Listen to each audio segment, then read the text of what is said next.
சாதாரண ஊராட்சி அல்ல.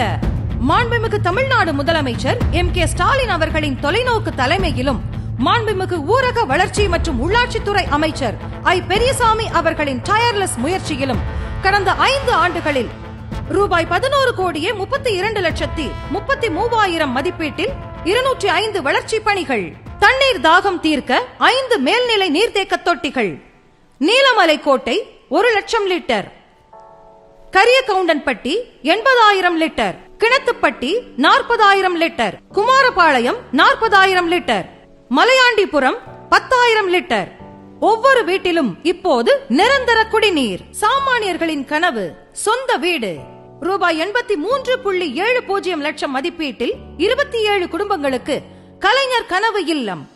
கனவுகளை நனவாக்கும் திராவிட மாடல் அரசு. சிதிலமடைந்த வீடுகள் இப்போது பாதுகாப்பான இல்லங்கள். ரூபாய் 7.79 லட்சம் மதிப்பீட்டில் 11 வீடுகள் பழுது நீக்கம்.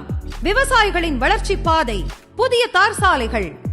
ஆணையம் புலி ஓடை சமுதாய கேணி வரை 3 கிலோமீட்டர் ரூபாய் 67 லட்சம். மலையாண்டிபுரம் அடிவாரம் கன்னிமார் கோயில் வரை 2 கிலோமீட்டர் ரூபாய் 37 லட்சம். மயிலாத்தாள் தோட்டம் குப்புசாமி தோட்டம் வரை புதிய தார் சாலை. விவசாய பொருட்கள் இப்போது நேராக சந்தைக்கு. தடுப்பணைகள், 2 நெற்களங்கள், தானிய கிட்டங்கி. விவசாயி வளமானால் ஊர் வளரும்.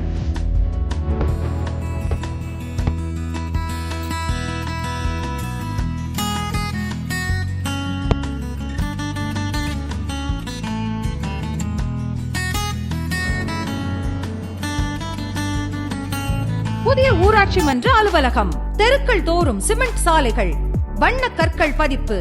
தூய்மை, தரம், தற்சார்பு. இதுவே நீலமலை கோட்டை.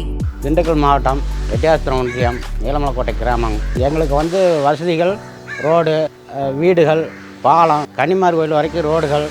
நாங்கள் கேட்ட கோரிக்கைகளை அனைத்து வசதியும் செஞ்சு கொடுத்தார். இப்போ 5,000 ரூபா பணமும் கொடுத்தார்.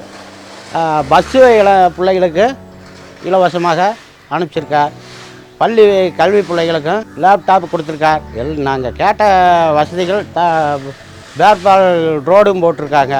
நாங்கள் என்னென்ன கேட்டோமோ இந்த திண்டுக்கல் மாவட்டத்தில் ஆத்தூர் தொகுதியில் அண்ணன் ஐ. பெரியசாமி அவர்கள் நாங்கள் கேட்டதை பூரா இந்த அளவுக்கு செஞ்சு கொடுத்துருக்கார். அதனால் மீண்டும் அவர் தான் அமைச்சராக வருவார்.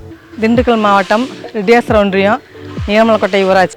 விவசாயிகளுக்கு பல ஆண்டுகளுடைய கனவு மலை அடிவாரத்து வரைக்கும் ரோடு போடணும்னு சொல்லி. ஆனால் போட முடியாமல் இருந்தாலும் எங்கள் அண்ணன் அமைச்சர் பெரியசாமி வந்தனால எங்களுக்கு தார் ரோடு 10 கிலோமீட்டர் சுற்றளவுக்கு போட்டு கொடுத்துருக்குறாங்க. அதனால் விவசாயிகள் அவங்களுடைய குழந்தைகளையோ அல்லது காய்கறி மற்றும் விவசாய பொருட்களை ஏற்றி கொண்டு போக ஒரு ஏதுவாக இருக்கிறது. பஸ் வசதி ஊருக்குள்ள ஸ்கூல் பிள்ளைகளுக்கு தகுந்த மாதிரி பஸ் வசதி ஏற்பாடு பண்ணி கொடுத்துருக்குறாங்க. அதனால் ஸ்கூல் குழந்தைகளுக்கு பிரச்சனை இல்லாமல் அவங்க ஸ்கூலுக்கு போயிட்டு வந்துக்கிட்டு இருக்கிறாங்க. ஆனால் இன்றுமல்ல என்றுமே எங்களுடைய அமைச்சர் எங்களுடைய உயிரின் மேலான அண்ணன் பெரியசாமி அவர்கள் தான் என்பதை நாங்கள் உறுதியுடன் தெரிவித்துக் கொள்கிறோம். மக்கள் நம்பிக்கை, அமைச்சர் செயல்பாடு, திராவிட மாடல் வெற்றி நடை தொடர்கிறது.